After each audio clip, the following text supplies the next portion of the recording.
The minister's wife stood in the doorway of the cramped room above the church, her arms crossed and her face set like stone. "You have until morning," she said, not looking at either of the two girls huddled on the narrow bed. "The deacons have voted. After what happened with the collection money, neither of you can stay." 16-year-old Miriam Fletcher pulled her 10-year-old sister Rosie closer, feeling the small body trembling against her own. "I didn't take anything," Miriam said, keeping her voice steady even as her heart pounded. "I've never stolen a single thing in my life. The Reverend's son saw you near the collection box. $3 are missing. That's the end of the matter." Mrs. Hendricks finally looked at them, and what Miriam saw in her eyes wasn't hatred. It was something almost worse. Indifference, the complete absence of care. "I've packed what few things belonged to your mother. You'll find the bundle by the back door. I'd suggest you leave before the sun comes up. People in Colby Creek don't take kindly to thieves, and I can't guarantee your safety if you're seen." The door closed with a soft click that somehow sounded louder than any slam. Rosie began to cry, silent tears running down her cheeks. "Miri, where will we go? It's November. It's so cold outside."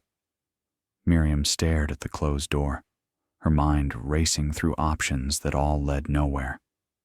Their mother had died of tuberculosis 18 months ago. Their father had disappeared into a coal mine collapse when Rosie was just a baby. The church had taken them in as an act of charity, but charity, Miriam had learned, was a cold thing. It came with conditions and expectations, and the constant reminder that you existed only by the grace of others. She had known, from the first day in this room, that it wouldn't last. She just hadn't expected it to end like this, with a lie from the minister's 17-year-old son, who had tried to corner her in the basement last week and hadn't taken kindly to being scratched across the face. "We'll find somewhere," Miriam said, pulling Rosie to her feet. "Come on, we're not staying until morning. We're leaving now." If you want to find out how Miriam Fletcher not only survived that brutal winter, but built something that would save the very town that cast her out, subscribe to this channel and tell me in the comments where you're watching from.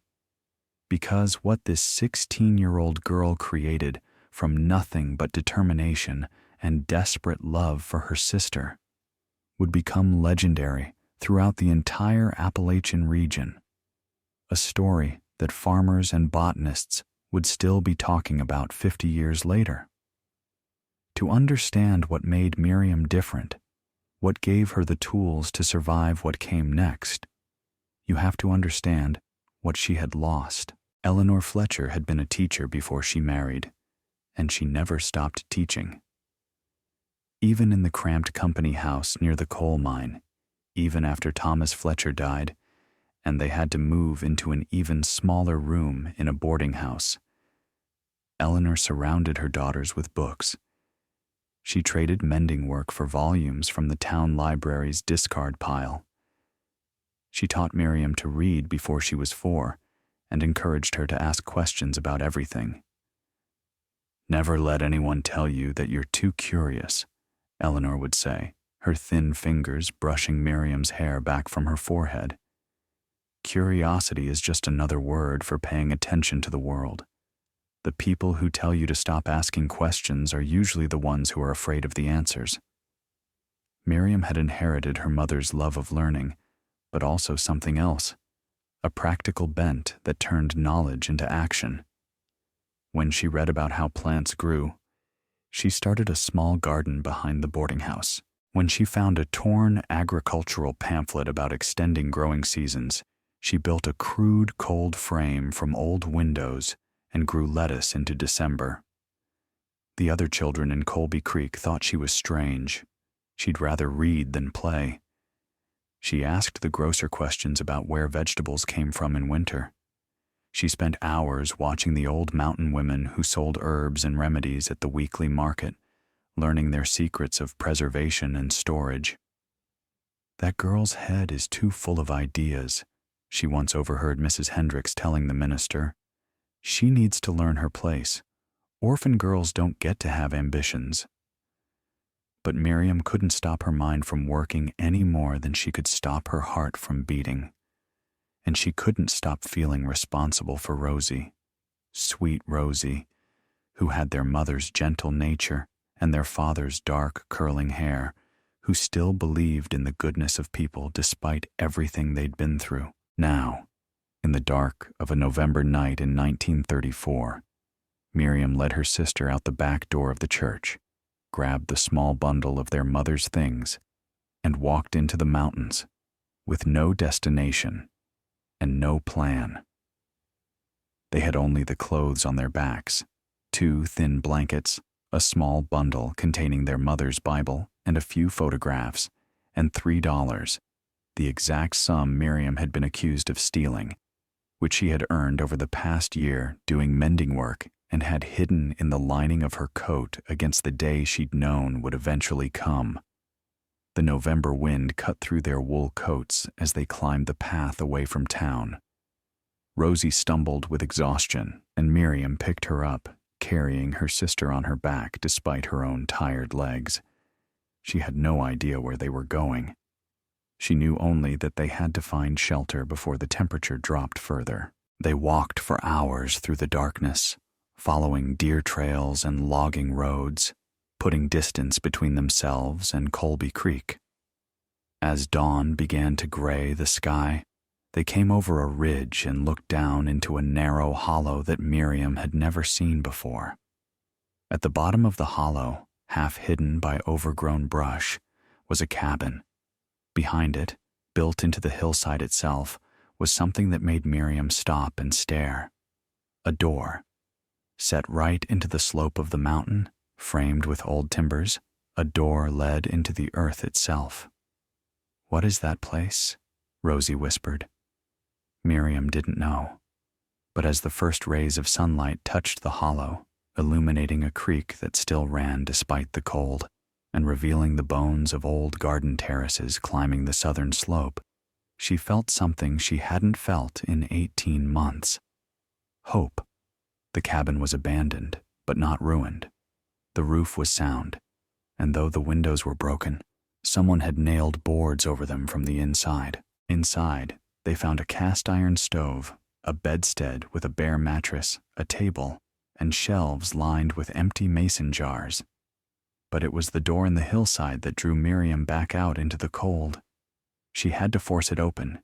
The hinges were rusted and the frame had swelled with moisture. But when she finally stepped inside, she understood what she had found. It was a root cellar, but unlike any she had ever seen. Someone had dug deep into the mountain, creating a chamber perhaps 40 feet long and 20 feet wide, with a ceiling tall enough to stand in. The walls were lined with stone, and the floor was hard-packed earth.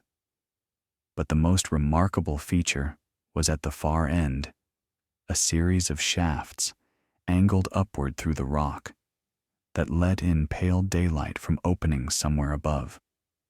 The air inside was cool but not cold, far warmer than the November air outside. Miriam stood in that underground chamber, and her mind began to work the way it always had, taking information and turning it into possibility. The temperature in caves stayed constant year-round. She had read that somewhere. Around 55 degrees, regardless of the season. With the thermal mass of the earth itself as insulation, this chamber would stay above freezing all winter. The light shafts let in sunshine. Not much, but some. And the floor was earth. Earth where things could grow. "Miri?" Rosie's voice came from the doorway. "Is it safe?" "I think," Miriam said slowly, "that we've found home." Later, Miriam would learn the history of the hollow. It had belonged to a man named Ezekiel Turner, a former slave who had come to these mountains after the Civil War and spent 30 years building what he called his earth house, a system of underground chambers where he grew vegetables year-round, protected from the harsh mountain winters. He had died in 1918, and his only son had been killed in the war in France. The land had reverted to the county for unpaid taxes, but it was too remote and strange for anyone to want to buy. It had sat empty for 16 years, waiting.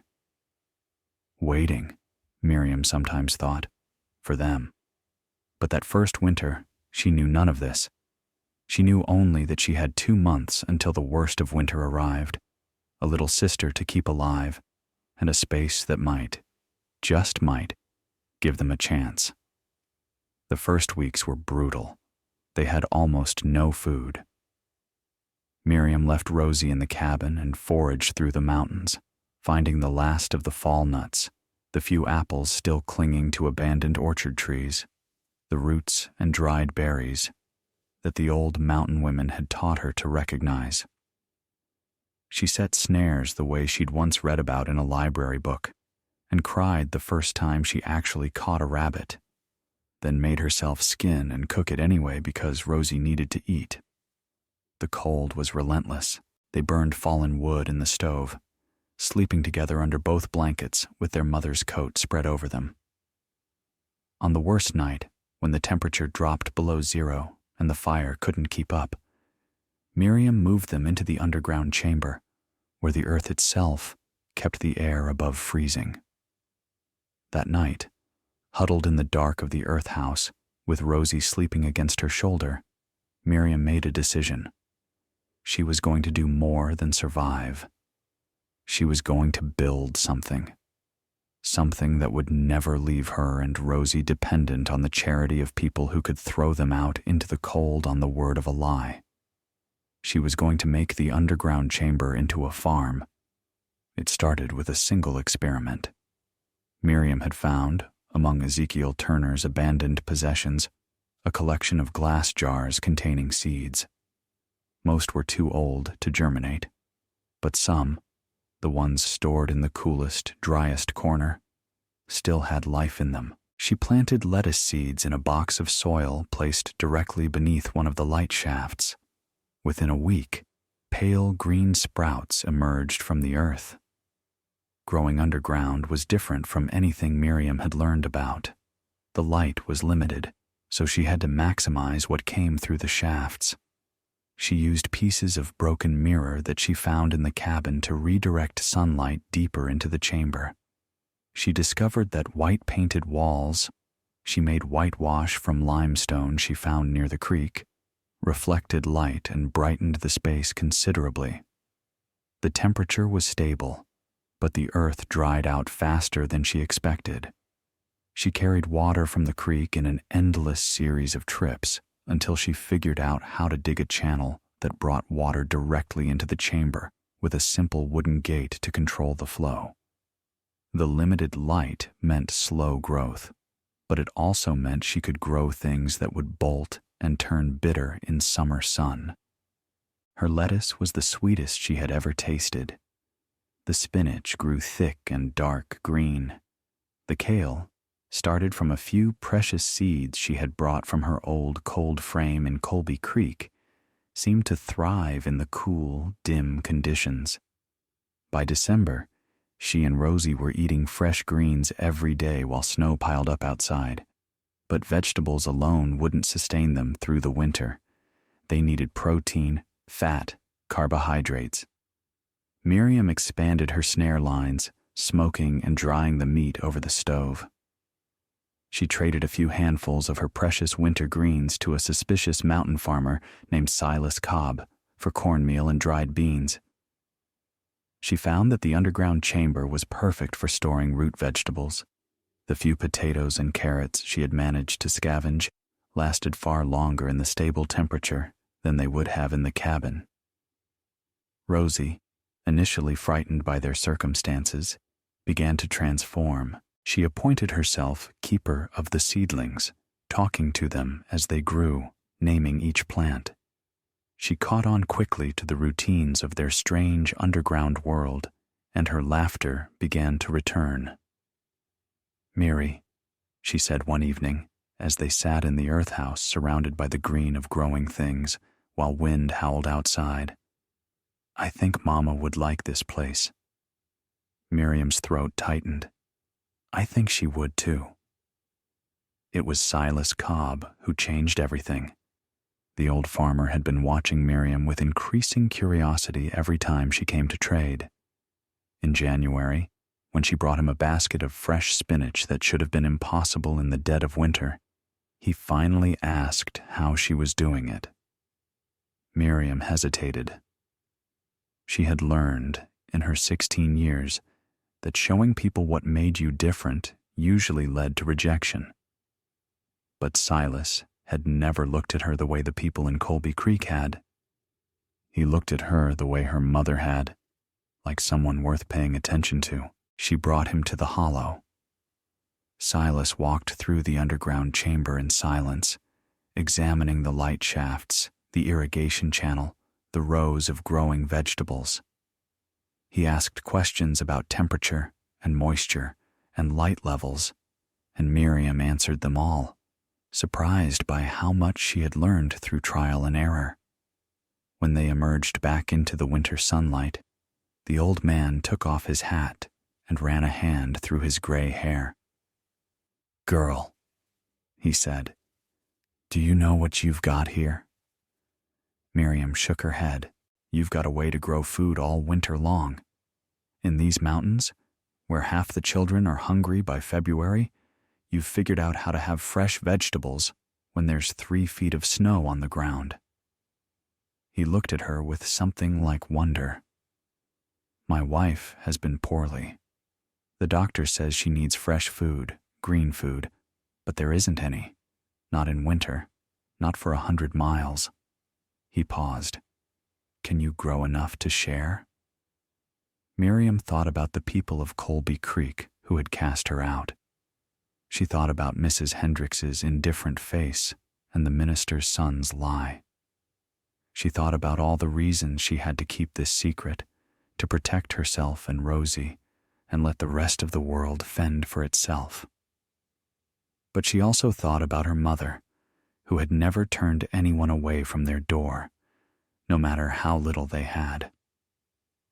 "I can try," she said. Over the next 3 years, Miriam Fletcher transformed the hollow into something that the mountain people began to call the Green Place.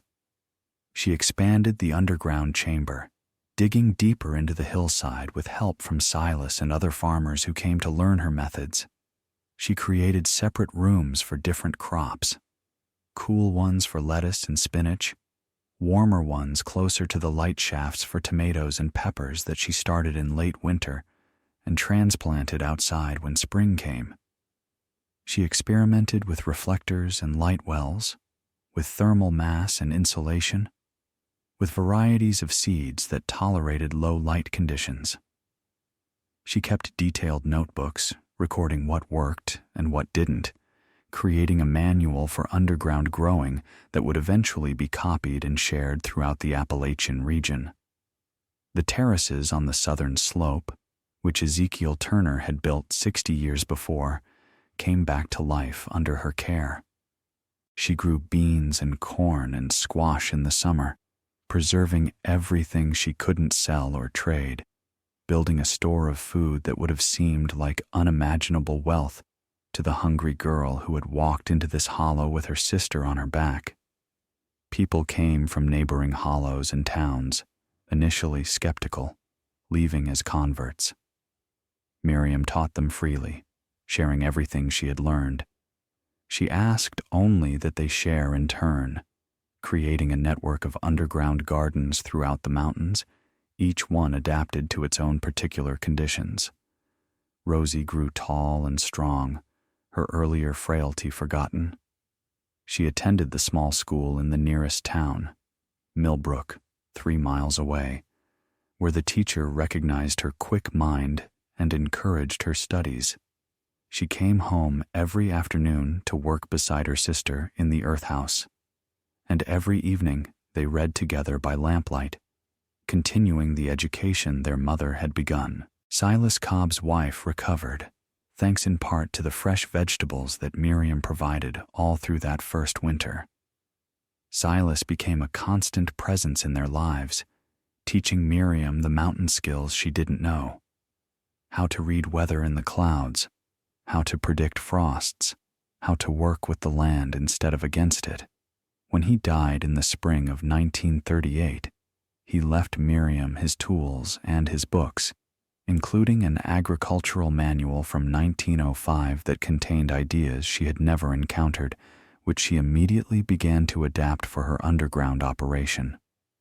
By 1939, the Green Place had become something more than a farm. It was a gathering spot for the scattered people of these mountains, a place where knowledge was shared and help was offered, and nobody asked where you came from or what you had been accused of.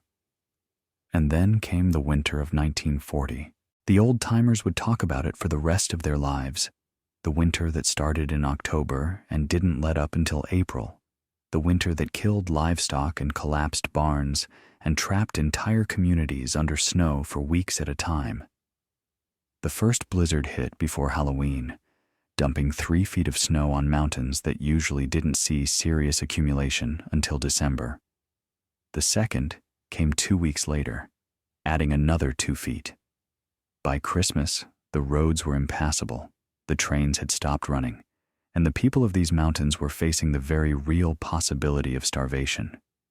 Millbrook, the town closest to the hollow, had a population of about 800. Most of them were farmers or coal miners, people with little reserve against hard times. When the county relief trucks couldn't get through and the stores ran empty, the town council met in emergency session to discuss what could be done. What they decided was to send a delegation to the Green Place. Miriam, now 22 years old, stood at the door of her cabin and looked at the 5 men who had walked 3 miles through chest-high snow to reach her. She recognized most of them. They were good people, people who had treated her fairly since she had come to these mountains. But she also recognized Thomas Hendricks, now the minister in Millbrook, having inherited the position from his father. The same Thomas Hendricks who had lied about her 6 years ago. The same Thomas Hendricks whose lie had sent 2 children out into a November night with nowhere to go.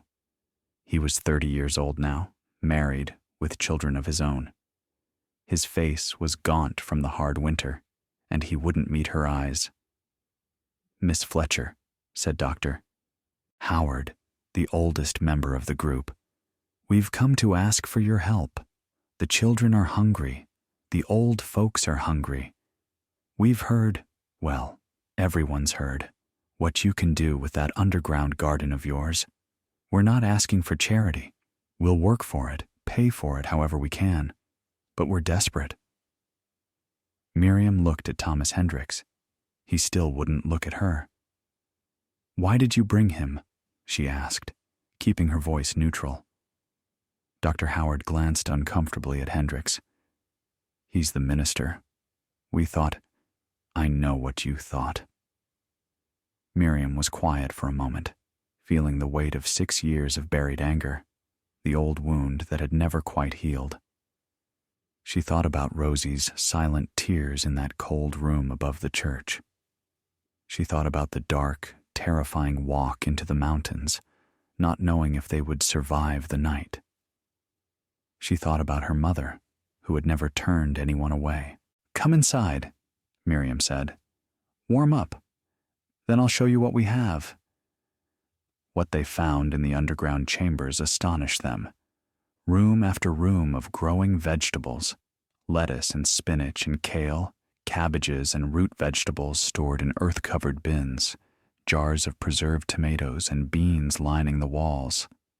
It wasn't unlimited abundance, but it was far more than 2 young women could eat. It was, in fact, the result of years of deliberate preparation, Miriam's constant awareness that hard times could come and find her unprepared. "This is—" Dr. Howard trailed off, looking around at the impossible green in the middle of winter. "How is this possible? Miriam explained the principles, the thermal mass of the earth, the light shafts, the careful management of water and temperature. She showed them her notebooks, her records, her plans for future expansion. "I can provide fresh vegetables to the town," she said. "Enough to keep the children healthy, to help the sick recover. I can't feed everyone full meals, but I can keep scurvy away and put nutrition into what little food you have." "And in return?" asked one of the men. Miriam considered. There were many things she could ask for. Acknowledgement of what had been done to her, a public apology, justice for a wrong that had nearly killed her and her sister. But she looked at the faces of these men, tired and frightened, thinking about their children and neighbors, and she realized that vengeance would taste like ashes. "In return," she said, "I want help expanding this operation. When spring comes, I want workers to help me dig more chambers, build more terraces. I want to make this place big enough that the next bad winter won't be a crisis." She paused. "And I want the children of Millbrook to come here and learn. Not charity, education. I want to teach them what I know, so they can do this themselves." Dr. Howard extended his hand. "Miss Fletcher, you have a deal." As the delegation prepared to leave, Thomas Hendricks finally approached her. He was pale, his hands shaking slightly. "Miss Fletcher, Miriam, He stopped, unable to find words. "I know," Miriam said quietly. "I've known for 6 years. I was 17. I was angry and stupid. I never thought—" His voice broke. "My children. They're 3 and 5. They've barely eaten in weeks. Every time I look at them, I think about what I did to you and your sister. I think about what could have happened." Miriam looked at this man who had caused her so much pain, and she found that the anger she had carried for so long had transformed into something else. Not forgiveness exactly. Some wounds don't fully heal. But something like understanding. People did terrible things, sometimes out of cruelty, but more often out of weakness and fear. She could spend her life hating them for it, or she could build something better. "Go home to your children, Reverend Hendricks," she said. "I'll make sure they have fresh food. And maybe someday, when they're older, you can bring them here and let me teach them how to grow things. That would be enough." He wept openly, this grown man who had once been a careless boy. Miriam watched him walk away through the snow and felt something release in her chest, some tension she had carried so long she had forgotten it was there. The winter of 1940 was the making of Miriam Fletcher's legend. Word spread throughout the region about the young woman in the hollow who had saved Millbrook from starvation. Newspapers sent reporters when the roads finally opened, and agricultural experts came from state universities to study her methods. The Extension Service published a bulletin about underground growing that credited her innovations, and farmers from 3 states wrote to ask for her advice. But more important to Miriam was what happened locally. By spring, she had dozens of volunteers helping to expand the underground chambers. By summer, 3 other hollows had started their own earthhouses using her methods. By fall, the first students from Millbrook were coming regularly to learn from her, children and adults alike, filling notebooks with her hard-won knowledge. In the spring of 1941, Miriam married Daniel Okonkwo, the son of a doctor from a town 40 miles away. Daniel had come to the hollow as a student, fascinated by Miriam's combination of practical innovation and scientific thinking. He was himself an unusual person, a black man with a college degree in a time and place where both were rare, and he understood what it meant to be judged for who you were rather than what you could do. Together, they built the green place into something remarkable. They expanded the underground growing operation until it could produce fresh vegetables for a dozen communities. They established a school on the property where children learned not just agriculture, but science and mathematics and literature. They had 4 children of their own, all of whom grew up understanding that knowledge was something to be shared, not hoarded. Rosie went to college, one of the first women from these mountains to do so, and became a teacher herself, eventually returning to run the school in the hollow. She married a man she met at university, and her children grew up playing in the same underground chambers where she had once named each seedling. The Second World War brought new challenges and opportunities. The government, suddenly interested in food security, sent officials to study Miriam's methods. Her techniques were adapted for victory gardens across the country. After the war, she traveled to Europe to help with agricultural reconstruction, teaching her methods to farmers in devastated communities. But she always returned to the hollow. It was home, in a way that no other place could ever be. The earth house that she had first entered as a desperate 16-year-old had become the center of a community, a school, a legacy. Miriam Fletcher died in the spring of 1997 at the age of 79. She passed peacefully in the cabin that she and Daniel had expanded and improved over 50 years, surrounded by children and grandchildren and great-grandchildren. At her funeral, people came from across the country. Former students who had become professors and farmers and teachers. Officials from agricultural organizations that still used her methods. Thousands of ordinary people whose parents or grandparents had survived hard times because of what she had built. Thomas Hendricks had died 20 years earlier, but his grandchildren were there. One of them, a young woman studying agricultural science, spoke at the service. "My great-grandfather did something terrible when he was young," she said, her voice steady. "He knew it, and he spent the rest of his life trying to make amends. But Miss Miriam, she taught me that the worst things that happen to us can become the soil in which we grow something new. She was cast out with nothing, and she built a world. The underground chambers still exist today. They've been modernized with electric lighting and automated irrigation, but the basic principles are the same ones Miriam discovered in that desperate first winter. Every year, thousands of visitors come to see what one 16-year-old girl, with no resources and no help and every reason to give up, managed to create.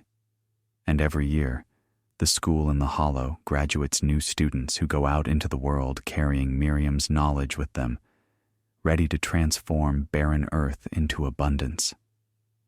What made Miriam Fletcher different? Was it her intelligence, her determination, the love she felt for her sister, which gave her a reason to keep fighting when giving up would have been easier? Perhaps it was all of these things, but perhaps it was something simpler, the refusal to accept that the world she had been given was the only world possible, the belief that knowledge and work and stubborn hope could transform not just her own circumstances, but the circumstances of everyone around her. What about you? What barren ground exists in your life right now? What hollow have you stumbled into, desperate and alone, that might actually contain the seeds of something extraordinary? The mountains around Miriam Fletcher's hollow are no different from mountains anywhere. The earth she dug into was ordinary earth. The seeds she planted were seeds that anyone could have obtained. What she had that others didn't was the willingness to try something that seemed impossible, to fail and learn and try again, to keep digging even when every practical person would have told her to give up. The green place didn't require magic. It required only someone stubborn enough to believe that there had to be a way, and patient enough to find it. If this story resonated with you, If you see something of yourself in that 16-year-old girl walking into the unknown with her sister on her back, hit subscribe for more stories about ordinary people who accomplished extraordinary things. Ring the bell so you don't miss the next upload. And leave a comment telling me what barren ground in your life might be waiting for someone brave enough to start digging. Because the truth is, we're all living in hollows of one kind or another. The question is whether we see them as prisons or as possibilities. Miriam Fletcher saw a possibility, and because she did, thousands of people ate when they might have starved, learned when they might have remained ignorant, and lived when they might have died. One girl, one shovel, one refusal to give up. That's all it took to change the world.